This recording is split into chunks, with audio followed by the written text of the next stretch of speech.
여러분 안녕하십니까. 아침의 매일경제 시간입니다. 저는 이상훈입니다. 새 및 한파가 참으로 매섭습니다. 오늘 아침에도요 전국이 꽁꽁 얼어붙었는데요. 이런 날은 외출할 땐 따뜻한 손난로 하나 정도는 챙기셔도 좋겠습니다. 자, 그럼 일명 기사부터 바로 출발하겠습니다. 먼저 매일경제 보시죠. 자, 이쪽 아래쪽에 빨간 네모로 제목이 표시돼 있습니다. 실손보험료 최대 2.5배가 오른다.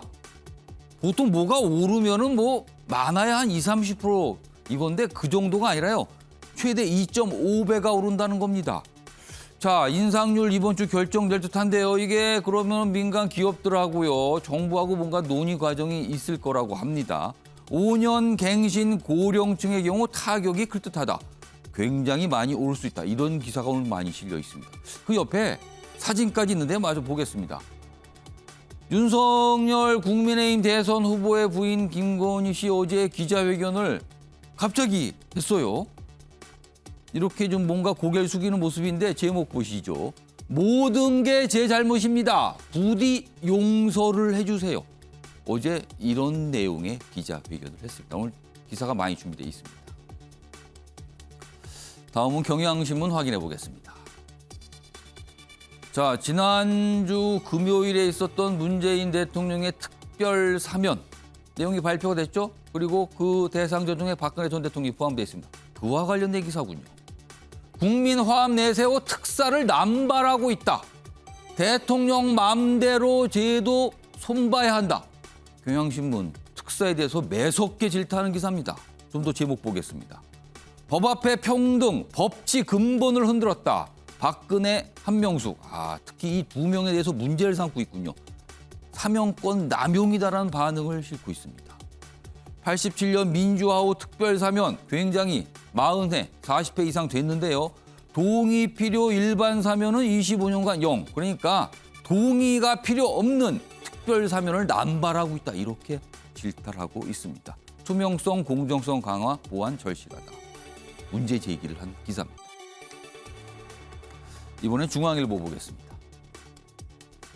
지금 나온 백신으로는 오미크론 맞기 어렵다. 이렇다면 이거 굉장히 비관적 상황 아닙니까? 미국의 한 연구팀이 논문을 게재했는데요. 이런 내용을 담고 있습니다.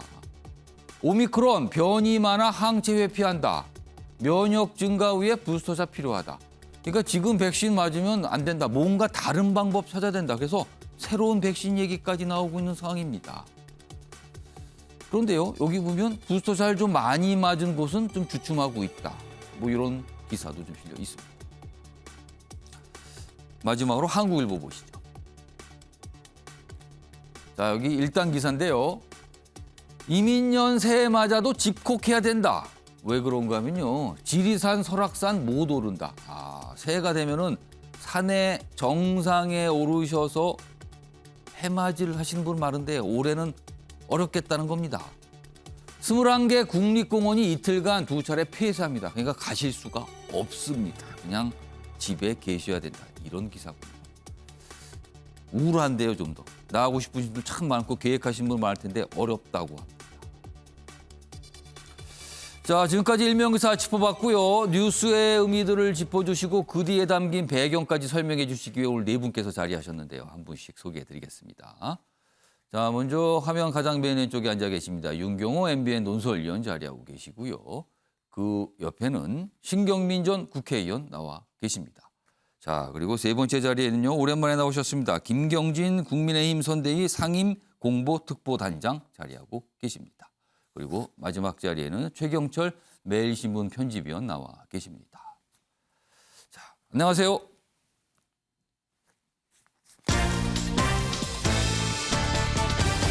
오늘 다룰 주요 이슈들 정리했습니다. 아침을 여는 키워드 화면에 준비되어 있습니다. 하나씩 짚어보겠습니다. 먼저 첫 번째 키워드 보시죠.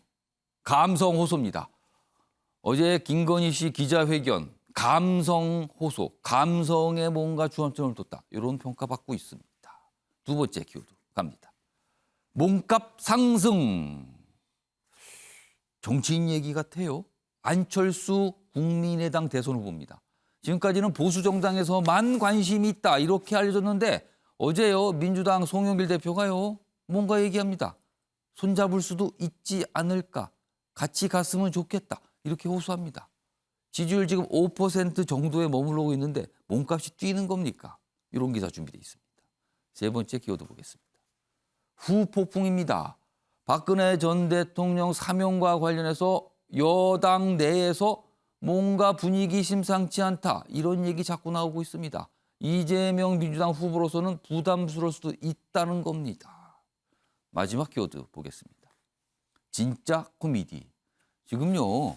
러시아 군이 그 나라 앞에 가 있습니다. 침공 가능성이 있는 겁니다. 그런데 막상 그 나라 상층부에서는요. 어처구니 없는 모습들이 보이고 있습니다. 우크라이나 이야기 준비되어 있습니다. 자, 아침에 매일경제 본격적으로 출발하겠습니다. 첫 번째 이슈는요. 어제 있었던 기자회견. 이 뉴스가 어제 가장 비중 있게 좀 다뤄졌어요.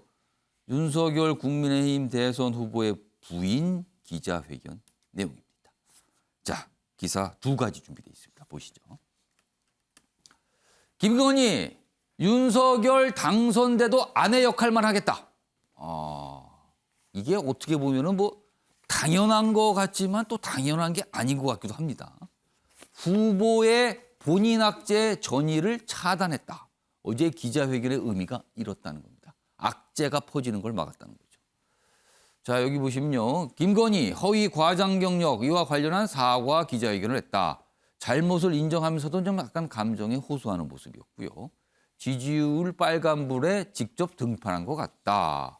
그리고 뭐 반성한다. 이런 얘기를 계속했습니다. 기사 하나 더 있습니다. 보시죠. 윤석열 지지율 급락하자 떠밀려 사과를 했다. 용서해달라 읍소. 이 기사는 사과를 하긴 했는데 떠밀려서 한 거 아닙니까? 이렇게 보고 있는 기사입니다. 여기 보면 올해 안에 리스크를 정리하려는 그런 생각이 있는 거 아니냐. 뭐 이런 의도도 읽힌다는 겁니다. 자, 그럼요. 어제 김건희 씨의 기자회견 내용 중에서 사과에 집중한 내용 뭐 따로 묶었습니다. 보시죠. 진작에 말씀드려야 했는데 너무 늦어져서 죄송합니다. 일과 학업을 함께하는 과정에서 제 잘못이 있었습니다. 잘 보이려 경력을 부풀리고 잘못 적은 것도 있었습니다.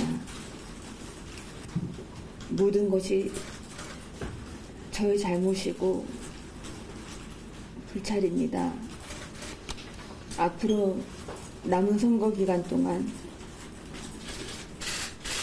조용히 반성하고 성찰하는 시간을 갖겠습니다. 그리고 남편이 대통령이 되는 경우라도 아내의 역할에만 충실하겠습니다. 자, 김경진 단장님께 질문 좀 몇 가지 드려야 될 것 같아요. 사실 어제 오전에 기자들이 국민의힘 관계자들에게 참 많이 질문했어요. 오늘 혹시 뭐 있는 거 아니에요? 어떻게 됩니까? 이러는데 다 모른다 그랬어요. 그런데 어제 오후에 갑자기 잡혔습니다. 그리고 기자회견 예고가 1시간도 안 돼서 있었어요. 그리고 바로 했습니다. 그리고 어제 사실은 윤석열 후보가 공약 시리즈 첫 번째 발표 날이었어요. 경제 공약 중요한 걸 발표했어요. 근데 이날 부인의 기자회견과 겹친 겁니다. 빚이 발했다는 얘기가 나옵니다. 공약 발표. 어떻게 된 겁니까? 어제 상황은요. 저도 어제 오전에 기자분들께 전화를 받느라고 정신이 없었고요. 예. 실제로 저도 어떻게 된 건지는 모릅니다. 근데 이제 여러 군데 통화를 하는 과정에서 예. 그러니까 제 머릿속에 이제 추론이 되는 대목은 몇 가지가 있습니다. 이게 정확한 사실관계인지 아닌지는 모르겠지만 그러니까 어떤 추론이 가능합니까? 일단 후보 배우자께서 예. 아마 지난번에 YTN 기자하고 통화한 이후에도 여전히 현 기자들하고 통화를 좀 계속해 왔다는 부분이 좀 있었던 것 그랬죠. 같고요. 그리고 후보 배우자께서 예. 이걸 본인이 기자회견의 방식으로 사과를 해야겠다고 하는 강한 의지를 가지고 있었던 것 같다. 근데 정작 후보 본인은 예. 거기에 대해서 사과를 하느냐 마느냐 또는 기자회견의 방식으로 하느냐에 대해서 확신이 있지는 않았던 것 같아요. 그래서 후보와 후보 배우자 사이에 예. 명확한 의사의 일치가 아마 어제 아침까지도 명확하지는 않았던 것이 아닌가라는 추론이 있었고요. 예. 결국은 후보 배우자 의지가 굉장히 강해서 오후 시간대에 기자회견이 있었고 예. 저렇게 사과하는 내용의 말씀이 있었던 것으로 그렇게 파악을 하고 있습니다. 자, 그런데 여전히 남는 의문점은 아까 제가 잠시 말씀드렸는데 왜 어제 했냐는 거죠. 사실은요. 정상적인 선대위 일정을 잡는 과정이 있었다면요. 남편인 대선 후보의 중요한 공약 발표 있는 날과 본인의 기자회견을 겹치게 하지는 않았을 거예요. 선대위 차원에서 조율이 있었다면요.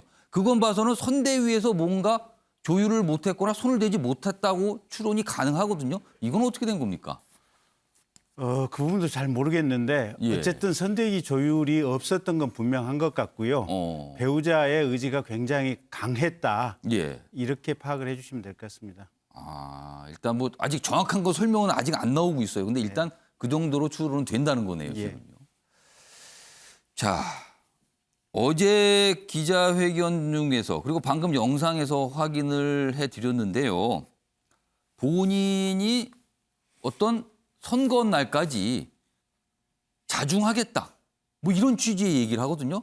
그래서 그 이후에 그럼 그렇다면 앞으로 선거 날까지 지금부터 선거 날까지 이른바 등장, 공식 석상에 등장하지 않을 것을 얘기한 건가? 당연히 질문이 나오거든요. 그거에 대해서 어제 국민의힘 내부 그리고 윤석열 후보가 질문을 받고 답변을 좀 했어요. 그 얘기 확인해 보겠습니다. 남은 기간 그 선거 운동을 하지 않겠다는 말씀은 아니고요. 배우자가 활동을 시작하시면 임박해서 배우자 팀은 꾸려지게 될 것이고요. 아직까지 활동이 언제부터 시작이다라고 하는 것은 확정되지 않았기 때문에.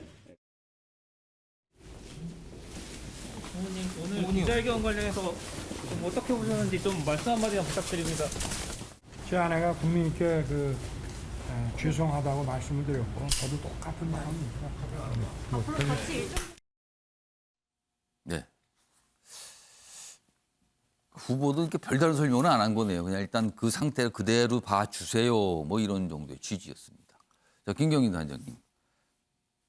어떻게 되는 겁니까? 선거일까지 김건희 씨는 더 이상 어떤 공식적인 활동, 후보와 같이 하는 활동 이런 게 있는 겁니까? 없는 겁니까? 이걸 어떻게 좀 해석을 해야 됩니까? 아직도 명확하게 결정이 나지는 않았다. 정리는 아직 안 된 걸로 봐야 됩니까? 그렇게 보셔야 될 것 같습니다. 어. 그러니까 당내 경선 단계에서부터 예. 후보께는 여러 가지 가능한 안에 대해서 얘기가 있었고 예. 후보 본인이나 후보 배우자께서 그 부분과 관련해서 여전히 결단을 못 내리고 있는 상황인 것 같고 지금도 후보 배우자 구성안은 여전히 올라가 있는데 예. 그 부분에 대해서 명확한 어떤 결단이 안 내려진 걸로 저는 알고 있고요. 또 혹은 이제 후보 배우자가 활동을 하는 쪽으로 결정이 난다고 하더라도 예. 이게 공개 활동이 될 것이냐 아니면 비공개 위주의 활동이 될 것이냐 그 부분도 여전히 남아 있습니다. 그 공개 비공개라는 거는 언론에 노출을 공식적으로 할 것이냐 말 것이냐 이 말씀을 하시는 거죠? 그런 부분이 있습니다. 예. 그러니까 가령 4년 전에 그러니까 5년 전에 대선을 할 때 문재인 당시 후보 배우자 김정숙 여사께서는 예. 사실은 호남 지역에 자맹을 하면서 계속해서 뭐 이렇게 어르신들 계신 데라든지 뭐 어려운 분들 모여 있는 데라든지 이런 데 가서 봉사 활동을 조용히 자맹하는 방식으로 했었거든요. 그렇습니다. 그래서 그런 방식도 여전히 하나의 선택지에 있기 때문에 예. 일단 첫째는 배우자가 선거운동 때까지 전혀 활동을 안 하는 것도 하나가 아니고 활동을 한다고 했을 때는 공개적으로 활동을 하는 것도 한 방안이고 예. 또 비공개적으로 봉사활동을 하는 것도 한 방안이기 때문에 여러 가지 선택지는 열려 있고 후보와 후보 배우자의 결단에 달려 있는데 아직까지는 결단이 내려진 것 같지는 않습니다. 그럼 선대위 내부에 이 후보 부인을 보자 또는 뭐 관리를 할까요? 보좌하는 그런 조직은 지금 꾸려지는 단계입니까? 조직의 잠정안 안은 있습니까? 예, 안은 있고 후보자에게도 전달이 된 걸로 알고 있습니다. 근데 아직까지 그 이상은 아직은 진척이 안 된 상태군요. 그러면. 그렇죠. 후보께서 이제 마지막 결정과 결단의 문제가 남아 있는 거죠. 김경인 단장께서 이제 조심스럽게 말씀을 하셨는데 전체적으로 어떤 분위기인지는 추론은 가능할 것 같아요. 지금 그냥 굉장히 좀 신중한 입장인 것 같아요. 다들요. 지금 국민의힘 선대위 내부가요.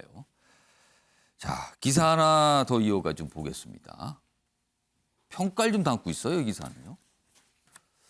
남편 남아에게 베풀 줄 아는 호탕한 남자다. 그러니까 김건희 씨가 윤석열 후보를 남편으로서 이렇게 평가를 했어요. 어제 기자회견에서.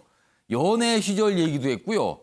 그다음에 약간 좀 이 과거에 뭔가 좋지 않았던 일이잖아요. 뭐 유산 이런 것까지 직접 언급을 합니다. 그래서 이 기사는 감성에 호소했다. 어제 기자회견이. 이렇게 평가합니다. 그리고요. 사과문을 직접 작성했고 극비 진행했다. 그러니까 아까 말씀한 대로 손대위 차원에서 공식적으로 잘 몰랐을 가능성이 많다라는 거예요.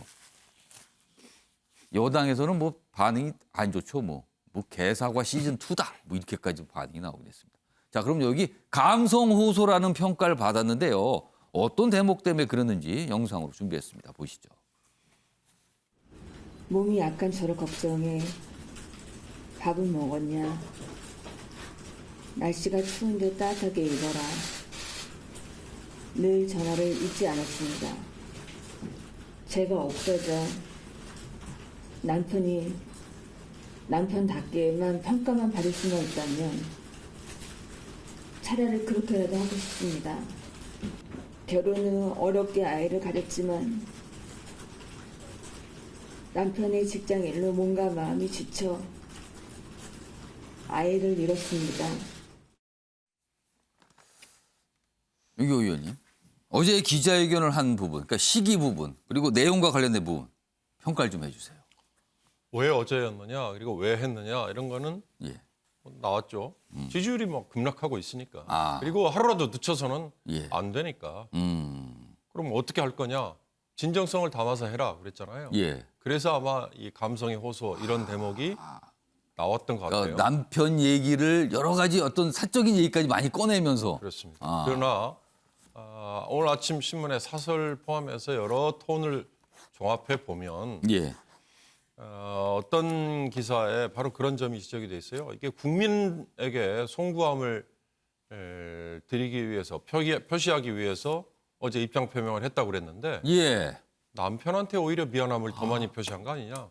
내용을 보면 남편한테 사과하는 거 아니냐? 그렇습니다. 아. 그거 하나에 저는 어제 이 김건희 씨의 입장 표명이 오히려 해명에 대한 납득이 되지 않고 그냥 넘어간 게 더 많다. 그 윤경호 의원께서 보시기에는 해명이 충분하게 안 됐다. 충분하지 않았다. 어제 저 회견으로는. 예, 그리고 또 하나 더 중요한 건 예. 이 김건희 씨와 관련돼서 배우자와 관련돼서 악재라고 이제 규정이 됐잖아요. 예. 뭐 허위 이력 부풀렸던 거, 허위였던 거, 또 뭐 기타 여러 가지 것들이 확인이 됐지 않습니까? 예. 그러면 이거에 대해서 본인뿐만 아니라 후보가 그걸 대하는 태도 이게 사실은 더 분란을 초래했던 걸로 저는 분석을 했거든요. 이를테면 윤석열 후보가 김건희 씨가 처음에 언론과 예정에 없었던 접촉이 돼서 예. 뭐가 문제냐라는 식의 톤으로 얘기가 나왔을 때 또 뭐 일부 부풀려졌지만 그게 죄라면 죄다라는 약간의 좀 별 문제가 없는 거 아니냐라는 식의 톤이 나왔을 때 예. 굉장한 분노가 이제 여론에 조성이 됐잖아요. 예. 그리고 나서 이제 다시 간접적인 사과를 했어요. 그때 윤석열 후보는 본인의 배우자 문제면 사실 본인이 직접 나서서 사과를 했어야 되는 건데 예. 배우자의 사과가 적절해 보인다라는 식의 관전자 같은 이런 것들이 당사자인데 제3자처럼 얘기를 했다는 그렇습니다. 거죠. 그래서 제가 언젠가 기회 될 때 박근혜 전 대통령 시절에 국민들이 많이 분노했던 것 중에 하나가 유체이탈 화법이라는 거 있었잖아요. 전혀 남의 일처럼 제3자가 보듯이 바로 그런 점에서 윤석열 후보에 대해서 이 양반이 정말 위기관리, 나라 경영을 맡겨도 되는 거야 라는 예. 식의 그리고 본인 공정과 상식이라고 얘기했는데 본인의 배우자에 대해서는 전혀 그런 수상 같은 엄격함이 예. 없는 거 아니야? 바로 이거였잖아요. 바로 그런 점에서 어제 사과는 부족함이 참 많았다. 그리고 또 하나 제가 현직에 있으니까 꼭 이 말씀은 부끄럽지만 드려야 되는 게 어제 같은 경우는 사실 기자회견이 아니죠. 기자들과 1분 1답이 없었잖아요. 질문을 안 받았어요. 그걸 기자들이 어떻게 받아들여 줬느냐라는 식의 질타를 저에게 제 주위에 있는 분들이 너무나 많이 했는데 그건 뭐 여러 가지 관행상 아마 사정이 있었겠죠. 예. 그렇지만 그럼에도 불구하고 기자회견이라고 얘기가 됐을 거였으면 어느 기자든지 간에 질문이 있었어야 되는 거고 그 질문에 대해서 당사자가 답을 했어야 된다. 그런 점에서 두고두고 또 분란을 남겨놓은 거다. 저는 그 점을 지적하고 싶습니다. 그러니까 형식은 회견이지만 질문 이런 걸 질문을 받지 않았기 때문에 사실상 그냥 발표다. 발표로 끝나고 말았다. 이렇게 된 평가였습니다. 최경철 편집위원. 네. 목적은 최근의 정치적인 위기죠. 지지율상 위기고 뭔가 좀 안 좋다고 판단하니까 나왔겠죠. 등판했다. 이렇게 분석이 되는데 자 그렇다면 가장 궁금한 거는 어제의 기자회견 이른바 효과가 있을 것인가. 그러니까 남편인 윤석열 대선 후보의 최근의 정치적 위기나 지지율 하락 이거를 좀 막을 수 있을 것인가. 이제 해가 바뀌거든요. 지지율 여론조사 참 많이 나올 거예요. 과연 어떤 영향을 미칠 거라고 보십니까? 배가 아프면 빨리 병원에 가서 치료를 해야지 네. 큰 병으로 전이되는 것을 막는데 예. 지금 언론 보도를 접하고 나서 이미 열흘이 지나버렸죠. 그렇기 때문에 상처가 굉장히 좀 늦었다는 겁니까? 그렇습니다. 상처가 국민들에게는 이미 윤석열 후보가 자기도 뭐 묻었으면서 남에게 뭐 묻었다고 계속 지적질을 해왔구나. 이런 부분에 대해서 국민들이 이미 굉장히 좀 질타를 했습니다.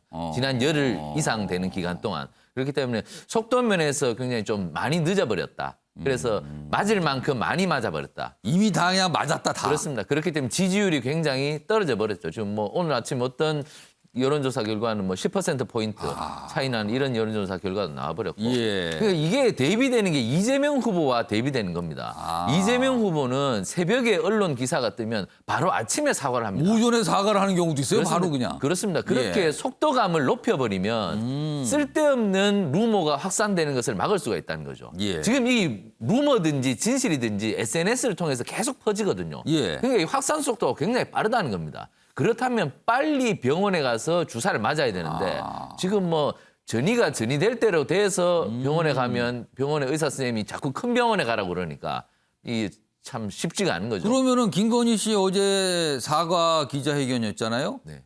그게 지금 최영철 편집위원의 그 분석대로 굉장히 늦은 거예요. 그럼 그렇게 늦은 이유는 뭘까요? 그동안 뭐 준비 기간이 필요했던 건가요? 왜 늦었다고 보세요? 그러니까 그것이 사실이 아니라면 예. 반박하기가 쉽겠죠. 근데 어제 그 서면 자료를 보면 상당 부분이 사실로 드러나 버리니까 이 공정과 상식이라는 윤석열 후보의 캐치프레이즈가 무너지게 될 지경에 이르렀으니 상당히 고민이 되었던 것이죠. 거의 쉽게 얘기하기가 어려워졌다는 그렇습니다. 거예요. 그러나 또 비교되는 것이 이재명 후보지 않습니까? 이재명 후보는 자기 장기도 과감히 버려버리고 사과를 한단 말입니다. 그건 뭐 너무 버리는 거 아니냐 또 이런 뭐 비판이 그런 또 얘기도 거꾸로 있지만 나왔죠, 어쨌든 사실은요. 빨리빨리 수습하려는 노력에 있어서 좀 예. 많이 늦었다. 그러나 지금 어제의 사과로서 굉장히 예측 불가능성은 일단 접은 부분이 있다. 예. 이제 많은 악재들을 이제 다 담아냈다. 예. 이미 악재들을 노출시켰으니 이제 새롭게 시작해서 새로운 호재들을 담아서 주가를 높이면 된다. 지금까지 왔던 것은 이미 떨어져 버렸으니 어떡하겠습니까? 이미 주가 빠졌다. 이거 그냥 그렇습니다. 지금부터 올리는 수밖에 없다. 지금부터 어떤 호재들을 만들어내느냐. 이것이 윤석열 후보의 숙제지. 지금까지 자꾸 과거만 돌아본다고 해서 엎어진 물을 뭐 이미 흘려버린 물을 예. 다시 되담을 수는 없는 것이고 지금부터 호재를 어떻게 만드느냐. 옆에 계신 뭐 김경진 특보단장님도 계시지만 참모들이 어떤 호재들을 갖고 와서 후보를 설득하고 제대로 상품을 만들어서 국민들에 갖다 주느냐. 앞으로 과제가 더 중요한 거라고 봅니다. 다음 기사는 여당에서 나온 평가입니다. 뭐 좋지는 않습니다. 여당이니까요. 여당 빵점짜리다. 악어의 콧물 흘린 사과쇼. 이게 무슨 소리입니까? 악어의 눈물도 아니고 어제 약간 눈물을 보이면서 약간 이제 휴지로 뭔가 이렇게 훔치는 듯한 이런 모습이었는데 그걸 이렇게 또 반응을 보였군요. 악어의 콧물. 그리고 이제 국민의힘 내부에서는 이런 반응이었어요. 그간의 한 장애물을 제거했다. 이준석 대표는 배우자의 용기 긍정평가. 그러니까 여기는 좀 굉장히 좋게 좀 봐달라. 뭐 이런 취지인 것 같아요. 신경민 전 의원님. 여당에 계시니까 여당 입장에서 평가를 좀 해주시죠. 어떻게 보셨습니까? 글쎄 뭐 좋은 점수를 주기는 뭐 여당의 입장을 떠나서도 매우 예. 어렵고요. 금방 얘기했던 시기, 방식, 뭐 감성적 접근 뭐 이런 여러 가지 지적들은 다 맞고요. 제일 중요한 건 진정성과 내용 아니겠습니까? 그러나 어저께 그 회견을 7분짜리 회견과 14페이지짜리 자료가 나왔어요. 예. 팩트시트 비슷한 자료가 동시에 자료를 배포했어요. 자료를 배포하고 그걸로 가름하겠다 뭐 예. 그렇게 했는데 물론 그 방식도 문제지만 저는 내용에 심각한 문제가 있다고 봅니다. 그래서 보면 결국은 여러 가지 의혹에 대해서 부풀려졌다는 표현을 씁니다. 자신의 약간 과장한 정도다라는 잘못은 거죠. 인정하면서 부풀려진 거고 불찰이었다라는 표현을 쓰는데 지금 문제는 그게 아니거든요. 이건 허위입니다. 그리고 이건 여러 가지 경우를 통해서 특히 대학과 학생들에 대한 어떤 모욕입니다. 이건 거짓말이거든요. 그러면 도덕 윤리적으로만 불찰이었다 이렇게 얘기할 게 아니고 예. 내가 모든 법적, 사법적 뭐 이런 것을 다 받겠다. 이런 정도 얘기가 당연히 들어감으로써 진정성을 과시를 해줬어야 되거든요. 그러니까 진정성을 어저께 전혀 읽을 수가 없고 예. 그냥 하여튼 뭐 지금 막 급락하니까요. 지금 이번 주부터 나오는 여론조사에 보면은 아마 굉장히 떨어져 있을 겁니다.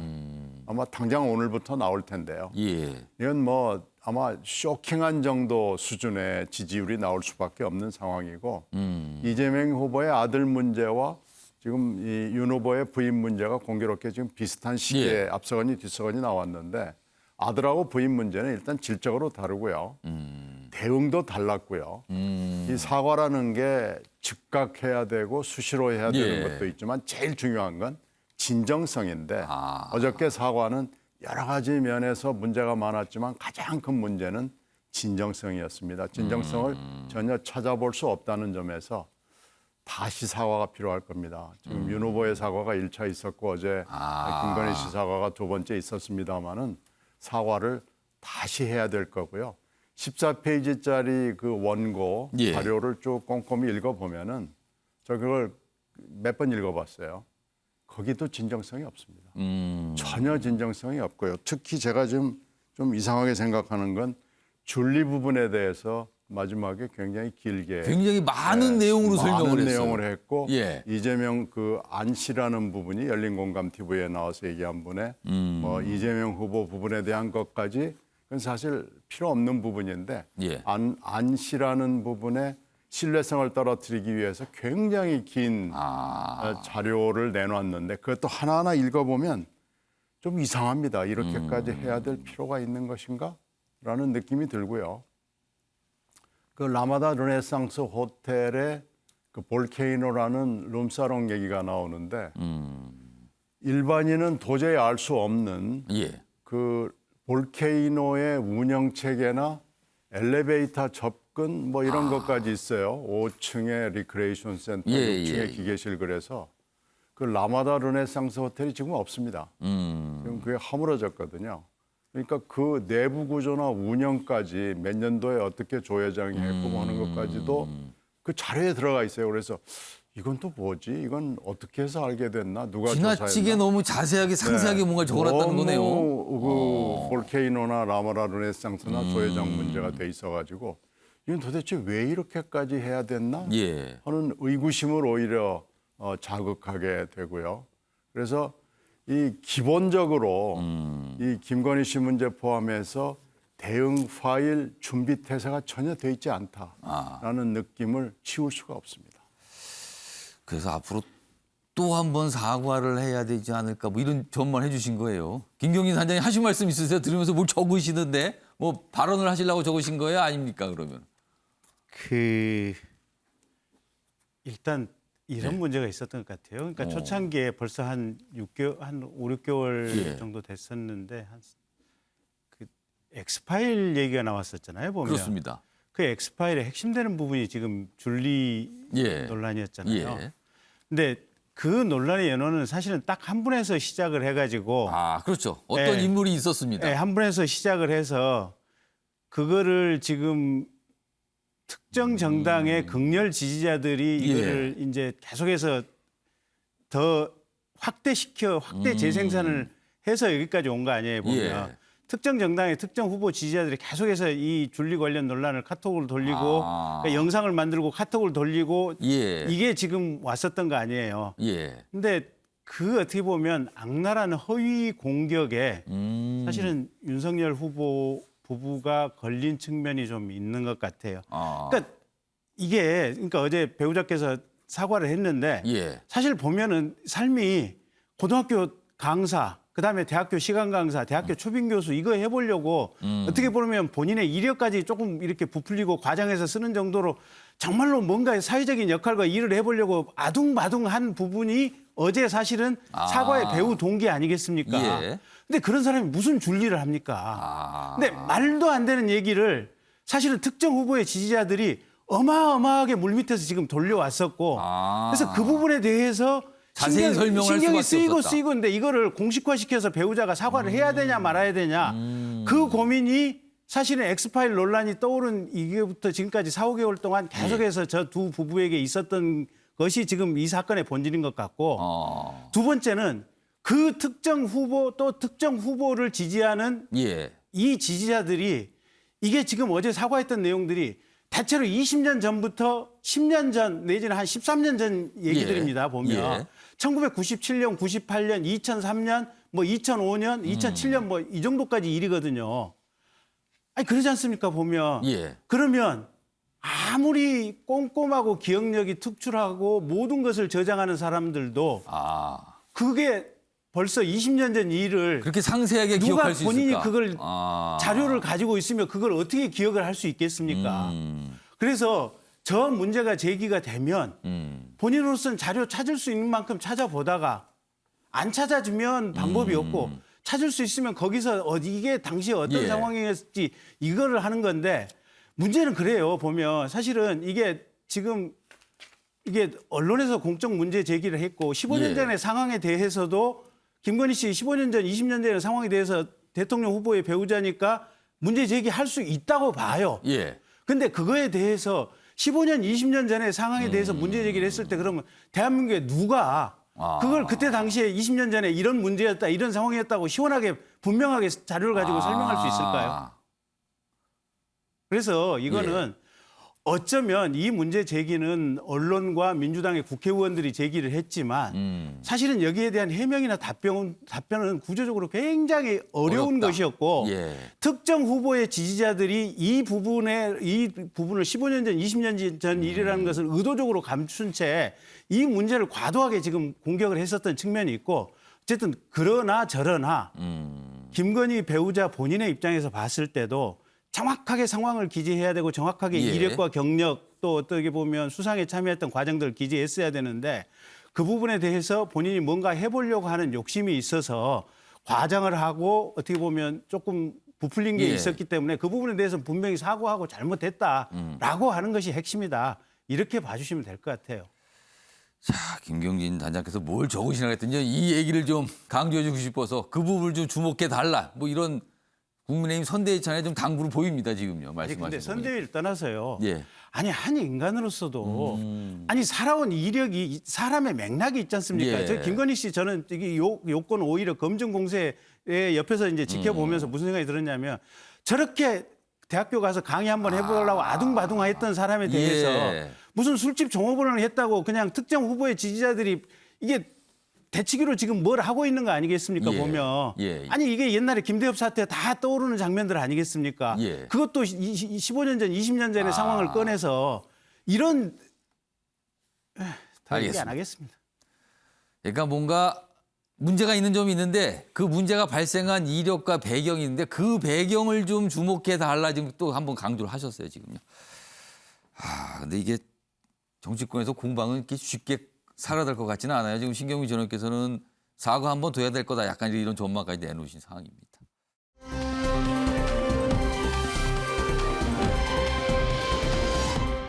자, 다음은요. 토론의 내용인데요. 뭐 요거 한 이어가 보겠습니다.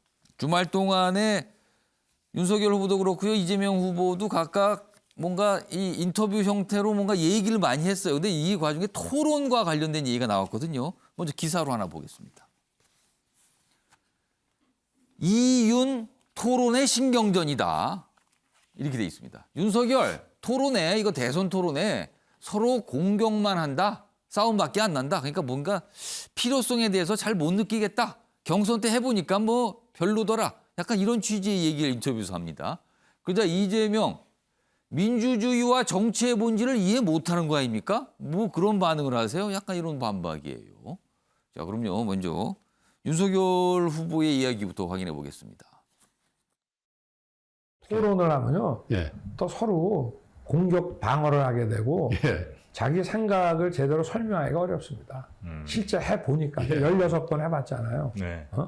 자기의 생각을 얘기하고 예. 그거를 우리 시청자들이나 전문가들이 보고 스스로 판단하는 게 제일 좋을 것 같아요. 저는. 그런 기회가 많아야 되지. 예? 이게 토론을 하게 되면 결국은 이게 싸움밖에 안 나와요. 실제로. 어떤 국민들 입장에서 봤을 때 그래도 이 나라의 그 공적인 이 정부의 최고 의사결정권자를 뽑는데 그 사람의 어떤 그 사고방식이나 이런 것을 검증해 나가는데 저는 이 토론이라는 게 이렇게 정책 토론을 많이 한다는 게 별로 그렇게 도움이 안 되는 것 같습니다. 저 국민의힘 경선 16번 했지만 그 토론 뭐 누가 많이 보셨나요? 국민의힘 경선 과정에 토론회 여러 번 했는데 그 기억이 좋지 않은 것 같습니다. 그 얘기까지 꺼내면서 어떻게 보면 무용론을 주장한 것 같아요. 자, 그러자 이재명 후보가 반응을 보였죠. 보시죠. 역시 이제 언론 인터뷰 형식을 통해서 반응이에요. 윤석열 후보는 사법관으로서 평생 살았기 때문에 저런 생각을 가질 수 있는 거예요. 여기서 말하는 사법관, 나는 검찰이다 이거죠. 검사 출신. 내가 생각한 게 옳다면 그대로 하면 됐고 권한이 있는 사람이 그 권한을 행사하면 됐다. 약간 이런 사고방식을 갖고 있는 거 아니냐. 토론 얘기하는 거 보니까 이렇게 평가를 해요. 다음 보겠습니다.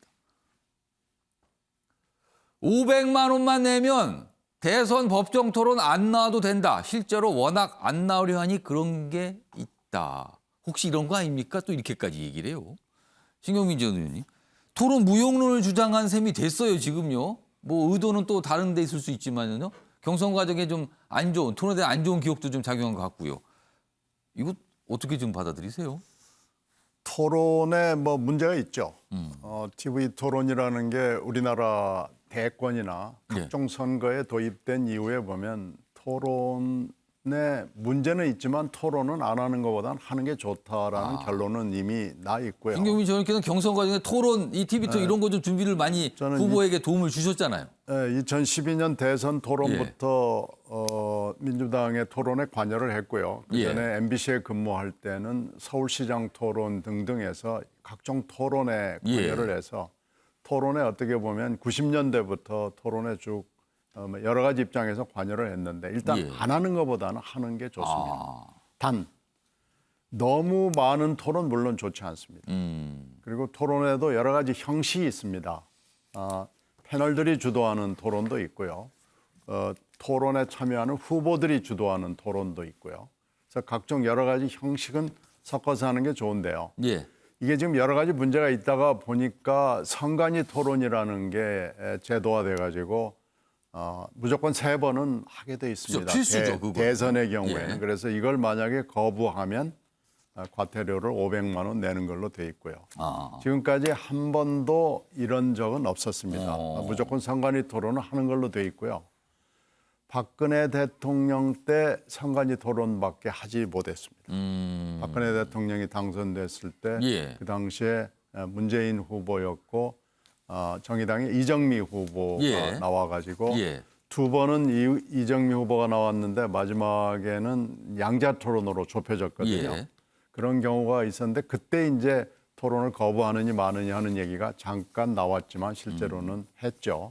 그래서 이 선관위 토론은 사실은 너무 틀이 짜여 있기 때문에 토론으로서는 별 의미가 없습니다. 너무 이 형평성을 강조하다 보니까 분초를 이렇게 나눠 놨거든요.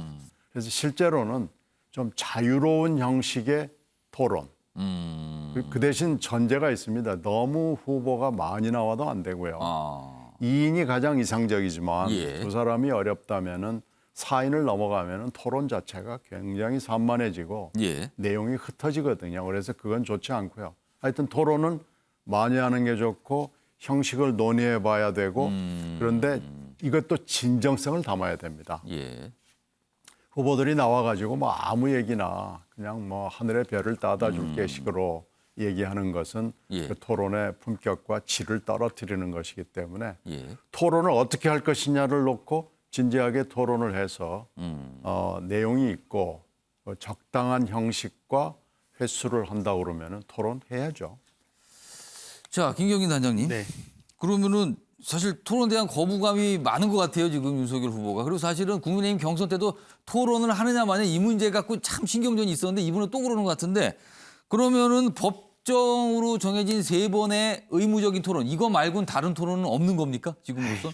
무슨 말씀을 해요? 아, 그건 아닙니까? 토론 많이 할 거예요. 걱정하지 마셔요. 아, 걱정 안 해도 됩니까? 네. 아. 아니 엊그제 관훈클럽 토론회 후보 가셨잖아요. 근데 그건 단독 토론이잖아요. 아니 단독 토론인데 예. 사실은 거기 이제 패널들이 이제 이 경력 뭐 20, 30년 된 언론인들이 물어보는 형식이었잖아요. 예. 사실은 제가 볼 때는 이재명 후보하고 토론할 때보다 훨씬 더 매서울 것 같은데요. 아. 이재명 후보가 공격하는 거에 제가 볼 때는 한 300배 정도 공격이 그 정도가 더 센 토론을 센 겪어봤다. 아니 그리고 뭐 민주당도 당내 경선이 원래 어떻게 보면 예. 이 토론 공격의 진수라고 하지만 예. 윤석열 후보도 한 뭐 16번 정도 하는 당내 경선의 토론회 다 보셨지 않습니까? 예, 보면. 예. 심지어는 그 당내 경선할 때 모 후보 같은 경우는 거의 그냥 인신 모독에 가까운 질문들 던지고 그 장면을 예. 보셨지 않습니까? 그런 보면. 장면이 있었어요. 예. 그래서 지금 뭐 토론에 관해서는 우리 후보께서 참 순진한 게 저 자리에 가서 왜 저 말씀을 하셨는지. 굳이 왜 또 제 얘기를 해서. 그냥 순간적으로 그때 아마 좀 당내 경선 토론회 할 때 기분 나빴던 부분이 떠올라서 약간 나쁜 기억이 다시 떠오르는 것 같다는 떠올라서 거죠. 저 얘기를 좀 하셨던 것 같은데. 예. 그러니까 두 가지 그러니까 토론회는 분명히 한다. 예. 그다음에 이제 근데 우리 후보 생각은 이제 두 가지 조금 이제 토론회에 대해서는 뭐 좀 이렇게 염두에 둬야 될 부분이 예. 쓸데없는 인신공격적인 토론은 좀 안 들어갔으면 좋겠다. 예. 사실에 안 맞는 이 허위 사실, 예. 허위 팩트를 기반으로 한 공격 이런 건 없었으면 좋겠다. 이제 이게 하나가 있는 것 같고 두 번째는 방금 신경민 의원께서도 말씀하셨다시피 토론회 할 때 예. 하늘에 있는 별이라도 따다 줄 것처럼 말은 했는데 실제로 이게 그러면 대선 선거 끝날 때까지라도 그러면 하늘에 있는 별 따다 줄게라도 이게 일관되게 주장을 하면 모르겠는데 예. 어떤 분 같은 경우는 그냥 말씀하시고 나서 한 달 있다가 그냥 말씀이 바뀌거든요. 뭐 어떤 분이라고 그러고 그냥 이름을 말씀하세요. 지금 누구 다 아실 텐데 지금 어떤 분이 얘기하시는지. 아시니까 굳이 얘기는 안 드리겠어요. 예. 아니 뭐 그냥 후보로 나온 직후에 전국민 재난지원금 50만 원 주겠다고 하시다가 한 달쯤 있다가 슬그머니 아이씨 그냥 30만 원 내릴까 예. 이러다가 안 되겠어 그냥 없는 걸로 하지 뭐 이런 분도 계시고 그냥 워낙 그냥 순간순간 주요 국가 정책에 대해서 예. 말 바꾸기를 하신 분들이 많아요. 보면 탈원전이냐 감원전이냐 예. 기본소득 한다는 거냐 안 한다는 거냐 그러면 도대체 이분이 토론회 때 이 순간에 토론회 때 하신 말씀에 도대체 지속력이 언제까지 있을 것인지 예. 그러면 이분의 말씀을 어느 시점의 말씀을 전제로 해서 서로 간에 토론을 해야 될 예, 것인지 이제 이런 부분에 대한 우려가 아마 아까 우리 윤석열 후보의 말씀에 좀 배어 있었다 지금 이렇게 봐야 될 것 같고요. 아마 조만간 그 관훈클럽 못지않은 아마 신문방송 편집인협회 예. 토론도 아마 있을 거고 예. 다양한 형태 아마 그리고 카이스트에서 주최하는 예. 뭐 과학기술정책 토론회도 지금 뭐 준비되고 있는 걸로 예. 알고 있고 다양한 토론들이 준비되고 있으니까 예. 그냥 걱정하지 마시라는 말씀 드리겠습니다. 그러니까 중앙선거관리위원회가 준비하는 3번의 법정 의무 토론 말고도 후보 간의 별도 토론은 분명히 있을 것이다. 이렇게 좀 받아들이면 되겠습니까? 예, 그렇습니다. 알겠습니다. 아무튼 토론 얘기가 심심치 않게 나와요. 토론. 그러니까 이게 아마도 토론에 뭔가 자신이 없지 않는가 이런 시각 때문에 자꾸 이렇게 물어보는 것 같아요. 이렇게 기사가 달아진 것 같고요. 16번에 최소한 예. 당내 토론이 있었고 예, 예. 며칠 전에 그 관훈클럽 토론회 봐도 얼마나 매서운 질문이 있었습니까? 다 답변하시지 않습니까? 윤석열이 토론에 자신 없다고 하는 그냥 문장은 도대체 어떤 근거로 해서 돌아다니는지 모르겠어요. 알겠습니다. 걱정하지 말라. 지금 이 걱정하지 말씀을 마세요. 지금 조만간 당부를 보시게 될 해주셨습니다. 거예요. 알겠습니다. 자, 이번에는요, 민주당 상황 좀 보겠습니다. 열린민주당과 합당 논의가 있었는데 어디에 구체적인 모습이 나타났죠? 보겠습니다. 민주당, 열린민주당 합당한다. 그러자 야당, 이런 코미디가 없다.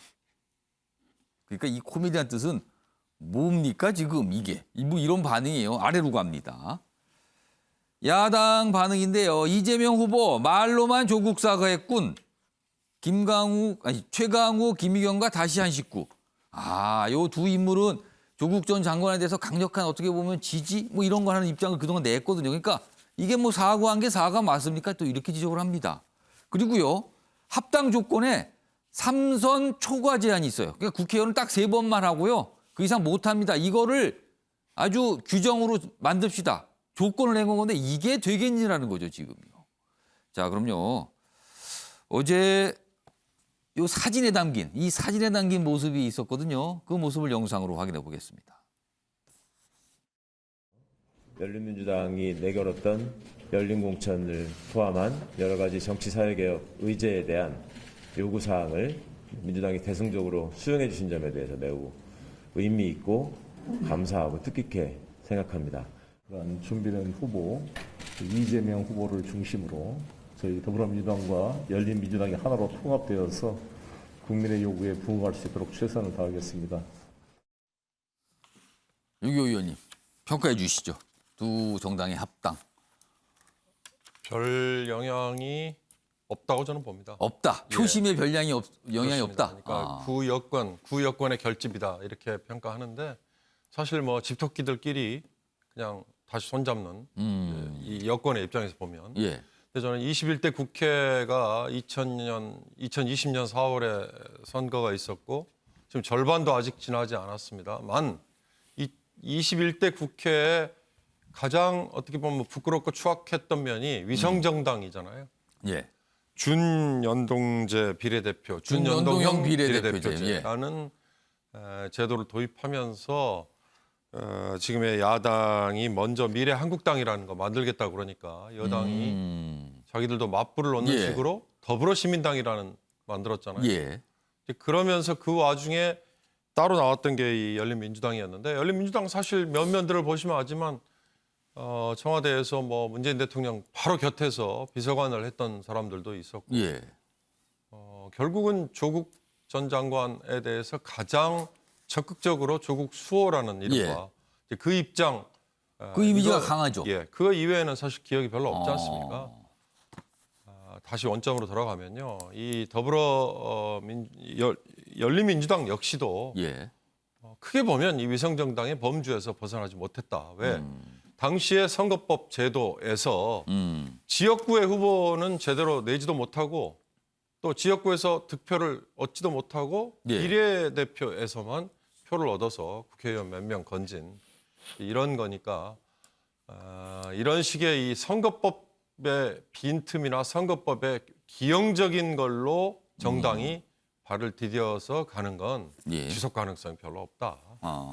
정말로 옳은 방향이 있다면 정강과 정책으로 승부를 내는 게 그게 올바른 방향일 것 같다. 그런 점에서 제가 보기에는 빨리 합쳤어야 되는데 오히려 늦어서 지금 뒤늦게 분란을 오히려 더 가져올 수도 있는 거 아닌가 예. 그런 생각이 들었습니다.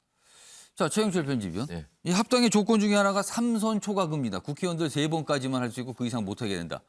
근데 이 3선 초과금지가 이게 실현이 될까요? 가능성 어떻게 보세요? 합당하면서 그래도 뭐라도 간판이라도 하나 걸어야지 뽀대가 나니까 그냥 내세운 거겠죠.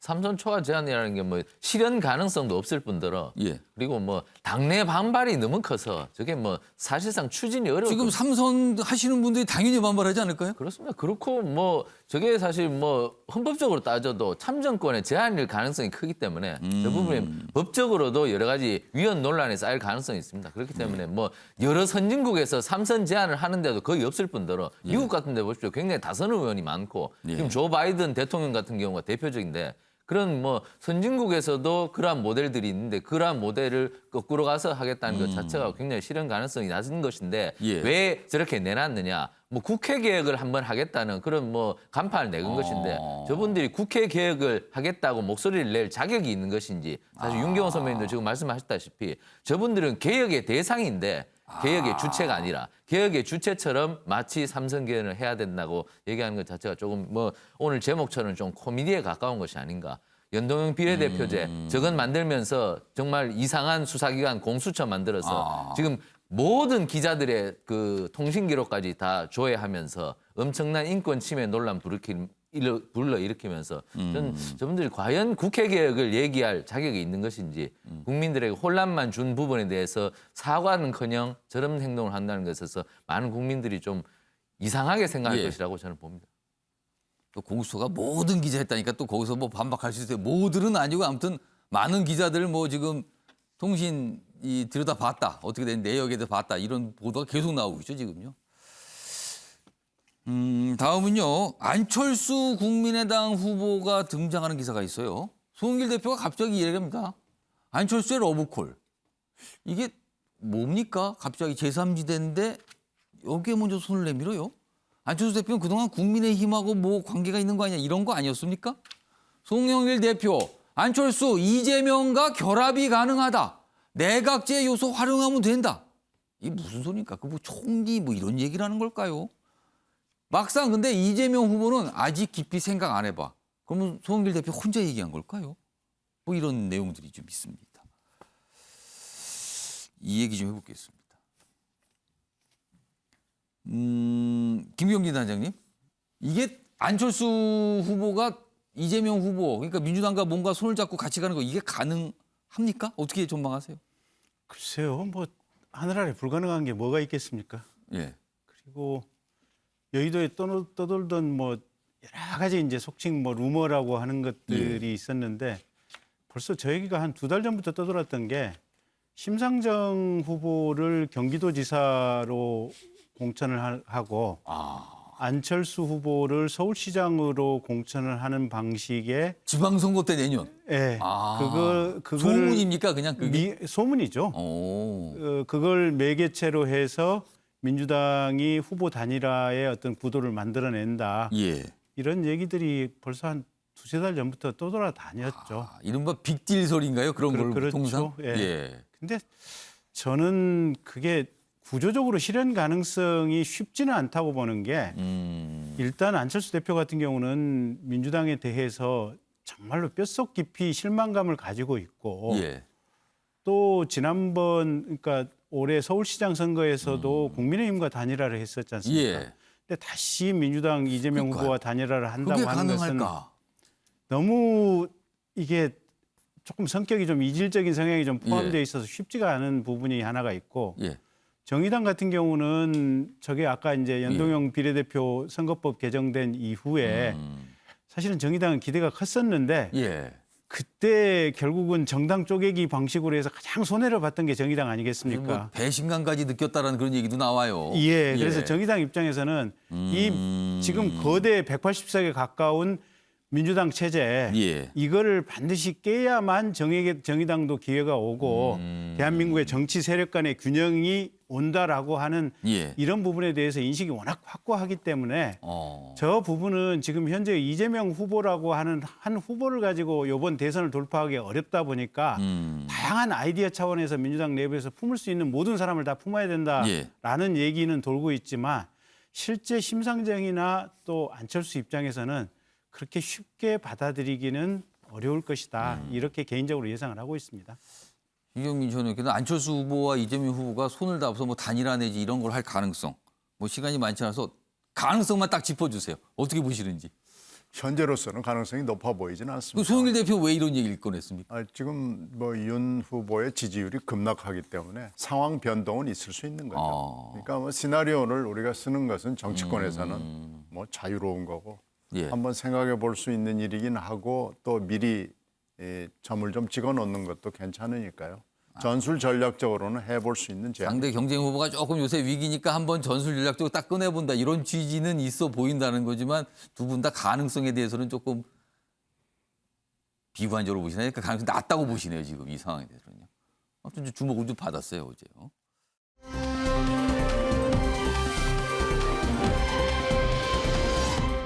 다음 내용은 박근혜 전 대통령 사면 후폭풍이라고 할까요? 조금 여러 가지 움직임들이 있는 것 같아요.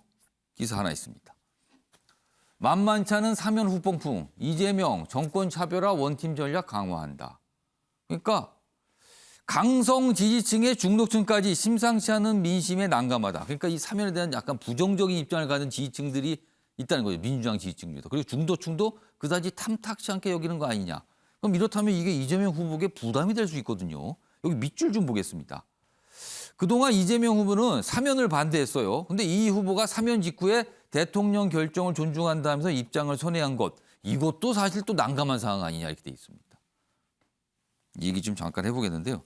사실 기억을 돌려보면 난감하신 분이 한 명 더 있는 것 같아요. 신경민 전 의원님이. 이낙연 전 대표가 사실 올 초에 언론 인터뷰에서 사면 얘기를 강하게 얘기했거든요. 그렇죠. 근데 사실상 그게 대통령을 통해서 약간 부인이 되는 셈이 되면서 굉장한 정치적 위기를 겪었어요. 이낙연 전 대표 입장에서 굉장히 좀 억울한 상황 아닙니까?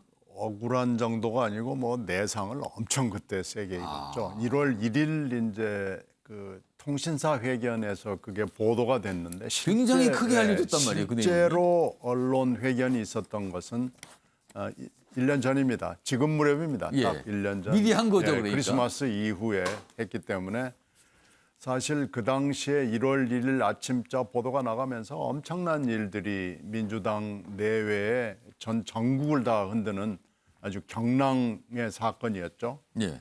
근데 그게 그 당시 제가 관여하고 기억을 했던 걸로는 문재인 대통령의 어떤 묵시적 최소한 묵시적 동의 내지는 뭐 명시적 동의까지도 포함을 해서요.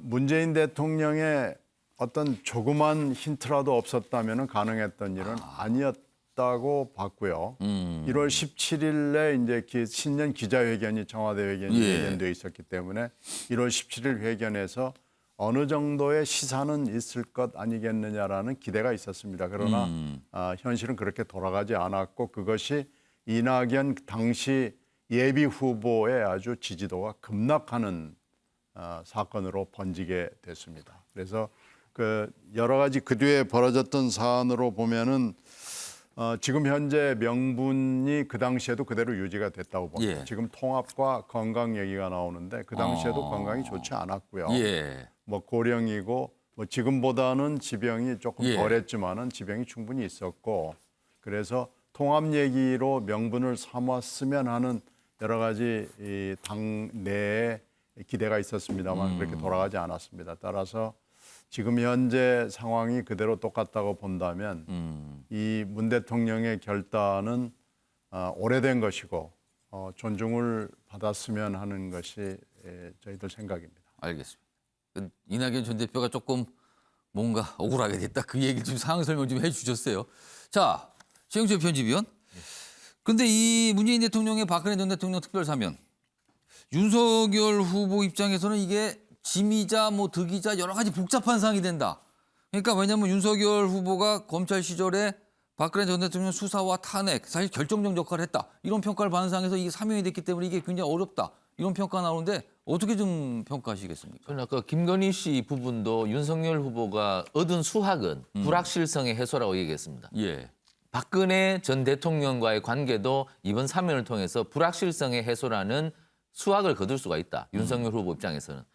박근혜 대통령이 사면되지 않은 상황에서는 박근혜 대통령이 만약에 사면된다면 나와서 반드시 자신을 구속 기소한 윤석열 후보를 공격할 것이다. 이러한 말들이 많았었거든요. 그런데 이제는 박근혜 대통령이 영어의 몸에서 풀려나서 만약에 나오게 된다면 윤석열 후보와 그러한 긴장 관계는 더 이상 갖지 않을 것이다. 이러한 예측이 지배적입니다. 그렇기 때문에 윤석열 후보 입장에서는 박근혜 전 대통령이 사면됨으로써 그러한 관계에 대한 의혹, 관계에 대한 불확실성은 해소되기 때문에 굉장히 좀 좋은 호재를 얻었다. 이렇게 평가할 수 있겠습니다. 아무튼 일단 좀 기다려봐야 되나 여론이 어떤 반응을 할지 아직 좀 시간이 좀 짧아서요. 이번 주에 같이는 반응이 구체로 나오겠죠.